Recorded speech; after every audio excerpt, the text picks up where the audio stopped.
প্রিয় ছাত্রছাত্রী, সকলকে সুদপুর উচ্চ বিদ্যালয়ের ই ক্লাসে স্বাগত জানাই। আজ নবম শ্রেণীর ইতিহাসের আরেকটি টপিক নিয়ে আলোচনা করব। আজ আমাদের আলোচনার বিষয় শিল্প বিপ্লব বলতে কি বোঝায় এবং ইংল্যান্ডে সর্বপ্রথম শিল্প বিপ্লব হওয়ার কারণগুলি কি ছিল। তো আমরা বিপ্লব শব্দটির সঙ্গে পরিচিত। আমরা এর আগে দেখেছি ফরাসি বিপ্লব, ফেব্রুয়ারি বিপ্লব, জুলাই বিপ্লব, এই বিপ্লবগুলো সম্পর্কে আলোচনা হয়েছে। তো বিপ্লব বলতে বোঝায় যে আমূল পরিবর্তন, কোনো ব্যবস্থার একটা আমূল পরিবর্তন। তো শিল্পের ক্ষেত্রে এই যে বিপ্লব কথাটা ব্যবহার করা হয়েছে, এটি আসলে কি, অর্থাৎ শিল্প বিপ্লব বলতে আমরা কি বুঝব। সাধারণত যেটা বলা হয় যে অষ্টাদশ শতকের মধ্যভাগ থেকে ইউরোপে বিভিন্ন বৈজ্ঞানিক যন্ত্রপাতি আবিষ্কৃত হতে থাকে। এই বৈজ্ঞানিক যন্ত্রপাতি শিল্পের ক্ষেত্রে ব্যবহার করার ফলে উৎপাদন ব্যবস্থায় একটা ব্যাপক পরিবর্তন ঘটে, গুণগত এবং পরিমাণগত দিক থেকে। উৎপাদন ব্যবস্থার এই ব্যাপক পরিবর্তনকেই বলা হয়েছে শিল্প বিপ্লব। অর্থাৎ অষ্টাদশ শতাব্দীর মাঝামাঝি সময় থেকে নানান ধরনের বৈজ্ঞানিক যন্ত্রপাতি সেগুলি আবিষ্কৃত হয়। সেই বৈজ্ঞানিক যন্ত্রপাতিগুলিকে শিল্পের ক্ষেত্রে, কলকারখানার ক্ষেত্রে ব্যবহার করার ফলে পণ্য উৎপাদনের ক্ষেত্রে একটা ব্যাপক পরিবর্তন ঘটে, গুণগত দিক থেকে এবং পরিমাণগত দিক থেকে। এই ব্যাপক পরিবর্তনকেই বলা হচ্ছে শিল্প বিপ্লব। শিল্প বিপ্লব কথাটি প্রথম যিনি ব্যবহার করেন তিনি ছিলেন ফরাসি দার্শনিক অগাস্ত ব্লাঙ্কি। পরবর্তীকালে ঐতিহাসিক আর্নল্ড টোয়েনবি তিনি এক বক্তৃতামালায় এই শিল্প বিপ্লব কথাটিকে আরো বেশি জনপ্রিয় করে তোলেন। এই যে ইউরোপে শিল্প বিপ্লব ঘটেছিল, ইউরোপের দেশগুলির মধ্যে সর্বপ্রথম যে দেশটিতে এই শিল্পের ক্ষেত্রে জোয়ার এসেছিল বা শিল্পায়নের সূচনা হয়েছিল, সে দেশটি হলো ইংল্যান্ড। অর্থাৎ ইংল্যান্ডেই সর্বপ্রথম শিল্প বিপ্লবের সূচনা হয়েছিল বা শিল্পায়নের সূচনা হয়েছিল। এখন ইউরোপে অসংখ্য দেশ ছিল, সেই দেশগুলির মধ্যে কেন সর্বপ্রথম ইংল্যান্ডে শিল্পায়নের সূচনা হয়েছিল সে বিষয়টি নিয়ে আমরা আলোচনা করব। এবং প্রশ্নটিও যদি আসে, এভাবেই আসবে যে ইংল্যান্ডে সর্বপ্রথম শিল্প বিপ্লবের কারণগুলি কি ছিল, কি কি কারণে ইংল্যান্ডে সর্বপ্রথম শিল্পায়নের সূচনা হয়েছিল। শিল্পায়নের জন্য যে শর্তগুলি প্রয়োজন আর কি, অর্থাৎ যে অনুকূল পরিবেশ দরকার, সেই অনুকূল পরিবেশ ইংল্যান্ডে বজায় ছিল।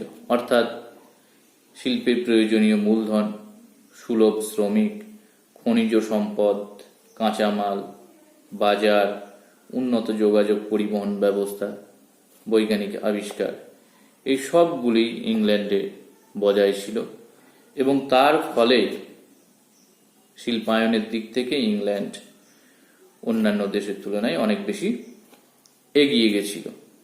এখন আমরা এই বিষয়গুলি নিয়েই আলোচনা করব। তো এখানে যেটা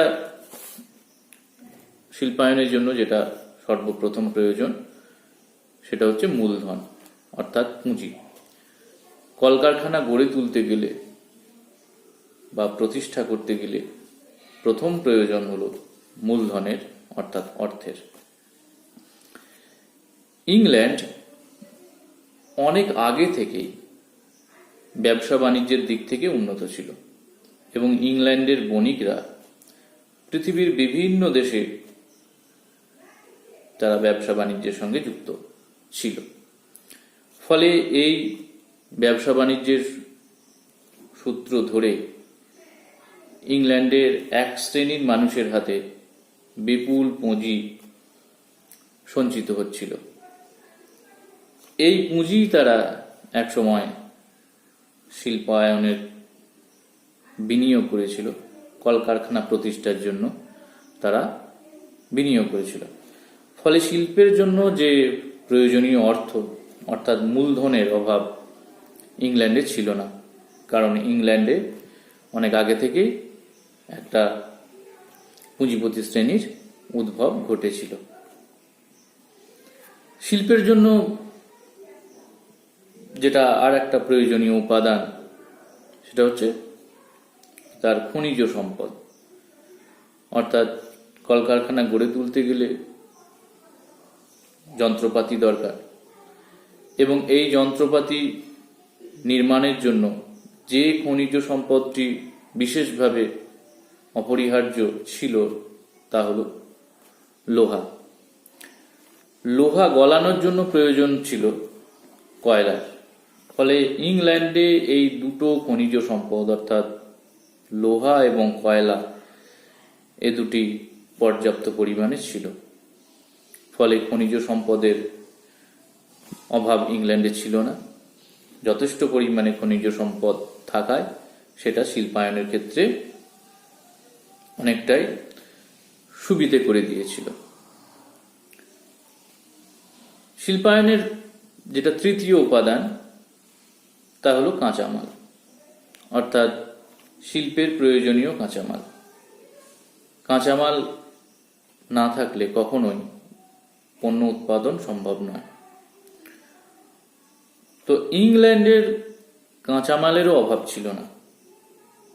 তার কারণ ইংল্যান্ড অনেক আগে থেকেই বিশ্বের বিভিন্ন প্রান্তে উপনিবেশ স্থাপন করেছিল, এবং সেই উপনিবেশ থেকে ইংল্যান্ড সস্তায় কাঁচামাল সংগ্রহ করত এবং সেই কাঁচামালগুলিকে শিল্পে ব্যবহার করত। ফলে এই যে কাঁচামাল, পর্যাপ্ত কাঁচামাল, সেটাও তার শিল্পায়নের একটা অন্যতম কারণ। শিল্পায়নের আরেকটি উপাদান হচ্ছে বাজার, অর্থাৎ যে পণ্যদ্রব্য উৎপাদিত হবে সেই পণ্যদ্রব্য বিক্রয় করার জন্য একটা বাজার প্রয়োজন। বাজার যদি না থাকে তা কখনোই শিল্পায়ন সম্ভব নয়, কেননা যে পণ্যদ্রব্য উৎপাদিত হবে সেটা বিক্রি হওয়া চাই। তো ইংল্যান্ডের বাজারেরও অভাব ছিল না, কারণ তার হাতে বহু উপনিবেশ ছিল। ইংল্যান্ড পৃথিবীর বিভিন্ন প্রান্তে উপনিবেশ স্থাপন করেছিল, যেমন ভারতবর্ষও ইংল্যান্ডের উপনিবেশ ছিল। ফলে এই উপনিবেশগুলিকে ইংল্যান্ড বাজার হিসাবে ব্যবহার করেছিল এবং উপনিবেশগুলি ইংল্যান্ডের পণ্যে ছেয়ে গেছিল। ফলে ইউরোপের অন্যান্য দেশের তুলনায় ইংল্যান্ড এদিক থেকে অনেক বেশি এগিয়ে ছিল। অষ্টাদশ শতাব্দীতে ইংল্যান্ডে জনসংখ্যা বৃদ্ধি পায়। এই জনসংখ্যা বৃদ্ধি পাওয়ার ফলে সুলভ শ্রমিক পাওয়া অনেক বেশি সহজ হয়ে পড়ে। গ্রামের মানুষ শহরগুলিতে এসে কলকারখানায় খুব স্বল্প মজুরিতে কাজ করতে থাকে।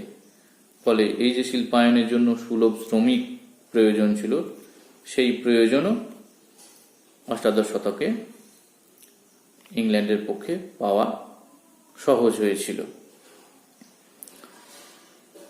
শিল্পায়নের আর একটি অন্যতম যে কারণ, অর্থাৎ ইংল্যান্ডে যে শিল্প বিপ্লব হয়েছিল তার আরেকটি অন্যতম কারণ হলো উন্নত যোগাযোগ ও পরিবহন ব্যবস্থা। ইংল্যান্ড ছিল সমুদ্র বেষ্টিত একটি দেশ। ফলে ইংল্যান্ডের নৌশক্তি ছিল বিশ্বশ্রেষ্ঠ। ইংল্যান্ডের পণ্যবাহী জাহাজগুলো অনায়াসে পৃথিবীর যে কোনো প্রান্তে চলে যেতে পারত।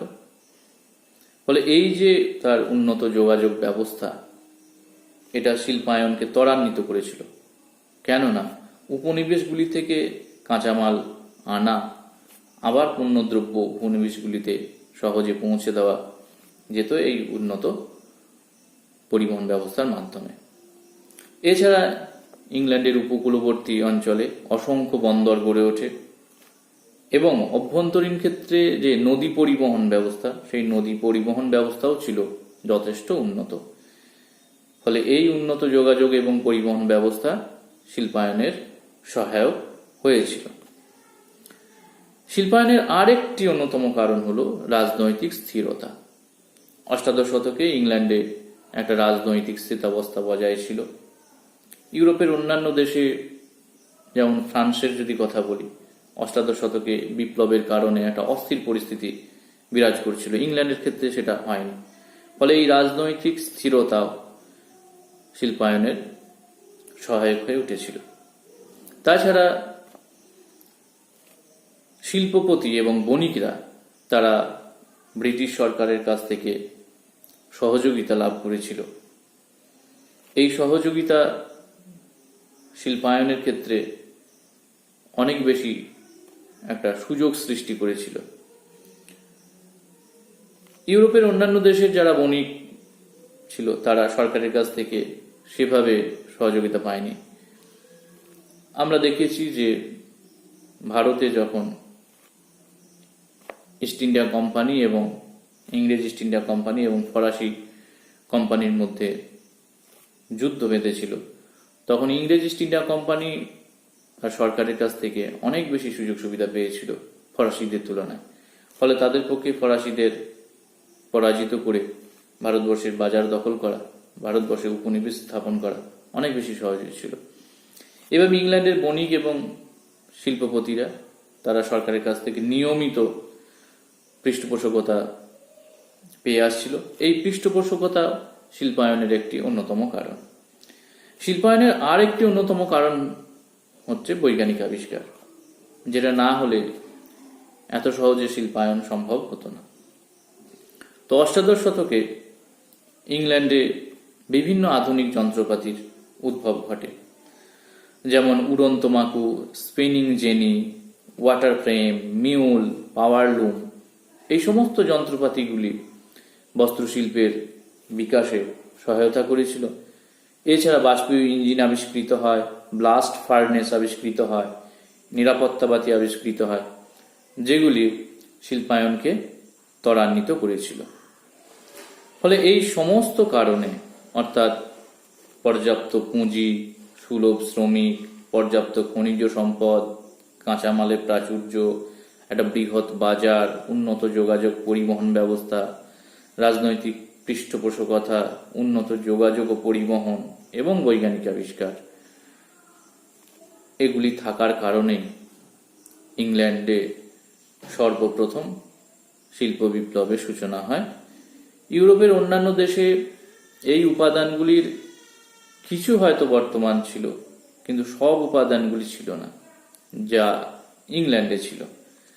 ফলে এই কারণেই ইংল্যান্ড শিল্পায়নের দিক থেকে অন্যান্য দেশের তুলনায় অনেক বেশি এগিয়ে গেছিল এবং এটাই ছিল তার সর্বপ্রথম শিল্পায়নের কারণ। তাহলে আমরা যেটা আলোচনা করতে চেয়েছিলাম, অর্থাৎ আমাদের যেটা আলোচ্য বিষয় ছিল যে শিল্প বিপ্লব বলতে কি বোঝায় এবং ইংল্যান্ডে সর্বপ্রথম কেন শিল্প বিপ্লব ঘটেছিল, দুটি বিষয় আলোচনা করলাম। আশা করি এ থেকে তোমরা বিষয়টি বুঝতে পেরেছ। ধন্যবাদ।